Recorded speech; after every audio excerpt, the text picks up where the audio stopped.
things are about to change. Okay, sine of 2x. Well, now things change. Okay, the number for the amplitude is still 1. The period is not what we thought it was.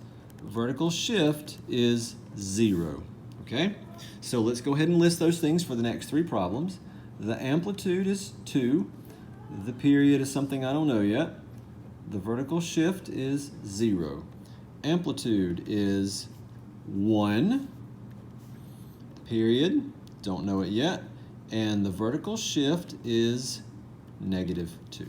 So let's just go ahead and draw as much of this as we can with the amplitude and the vertical shift, and then we'll kind of jump in a minute. And these are sine graphs. We're back to what we started with, where things start at the origin, and I say that loosely because vertical shifts, horizontal shifts, which don't happen in this lesson, would mess that up. So vertical shift is there, midline is there, amplitude is 1. There we go. And same thing here, dotted line on the x-axis, amplitude is 2. And then -2.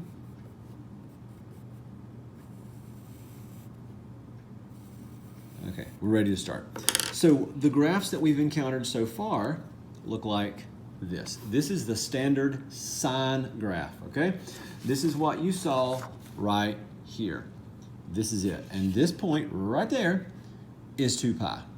So what I want to do is graph sine of 2x on the same graph as I graphed sine of x. So let's do that. Sine of 2x. Ah, interesting. Very interesting. So that affected the period. So the period did change. I said it would be obvious when it happens. So let's graph them together. This is going to be, the first one's going to be sine of x, and the next one's going to be sine of 2x on the same graph. When I graph them, I see, again, this is the original graph, what I'm used to seeing, period of 2 pi, and then here's the other one, and the cycle is shorter. How much shorter? Well, it's, you gotta look carefully where I'm pointing, it's half as short. It's half the distance, okay? So what we're going to do is find out how this number 2 affects that period. So this entire graph went, and I'm looking at the red one, it's going to be a little confusing potentially. This entire graph went all the way up, down, and back in the time it took the original blue graph to just do half of its period. All right? So there's a formula for this. I'm going to put it at the bottom of the paper. And if I'm dealing with the graph of, and this is going to be an important formula, a sine or cosine of bx plus, and you might say, oh, plus c. I'm actually going to put a d right here. When I do that, I'm leaving room later in pre-calculus for there to be a c value, and that affects horizontal shift. We're not going to play that game right now. And you've encountered all of these before up in this graph, in this lesson, up until now. This is going to be, well, the absolute value of a is the amplitude,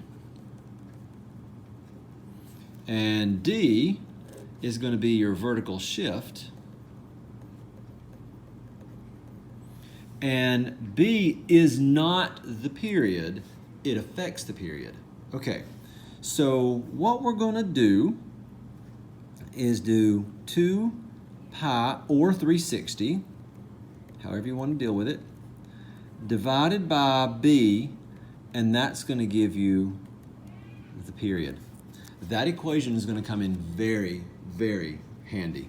So let's come up here and use that idea to figure out what the period is for this, which we sort of already saw on this graph. It's the red one.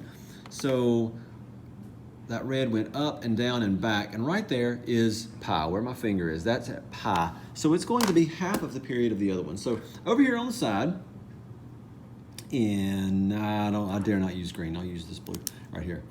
Over here on the side, I'm going to do, well, 2 pi, because I'm dealing with radians, divided by 2 is pi, and that is my period. I probably could have just squeezed it in right there. I'll do that on the next few problems. So what I normally had is a sine graph that would start at 0 and end at 2 pi, normally. Now it ends at pi. Okay? It just got shrunk. So, and then halfway through, we were there. That's it. That's one whole period right there. Notice the difference between the very first graph and this one. It got shrunk. And so if you wanted to, you could draw several more periods. Ooh, that didn't turn out so well. Not at all. No, I'm way off,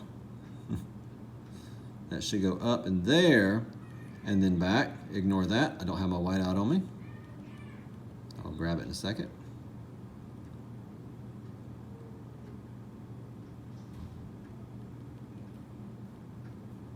There we go, and it goes back as well. Okay, so we have just figured out a way to deal with the period when it is not a coefficient of an understood 1 in front of the x. Let's fix that right there. There, you'd never know. You'd never know it was in your way. All right, here goes. The period in this case is, well, I don't know, but let's find out. The b value is 4, so we're going to do 2 pi divided by 4. So 2 pi divided by 4 is, well, pi over 2. So one entire period is going to get crammed from 0 to pi over 2. So from 0 to pi over 2, we're going to have to go all the way up, all the way down, dot in the middle, all the way down, and then back up. Very tall, very thin graph. You could draw several of these. I'll try to do these correctly. Don't feel like you have to draw all these. I'll draw a couple more. There's that, and it does go back. Very tall, very thin graph. Okay, last one. Notice this one is negative, so when I graph it, it's going to start by going down, and this one's going to have a period that's going to be a little bit odd. Well, it's even, actually, in terms of its coefficient. Sorry, math humor. 2 pi divided by 1/2. Okay, you might say, well, 2 divided by a half is, oh, no. 2 divided by a half is 4. This is 4 pi. So this one is going to elongate the period. So it starts at, I would say 0, but -2. And it ends 4 pi later. And halfway through that, we have that dot. We don't start by going up, we start by going down and then come back up to there. So we couldn't draw many more periods on this one.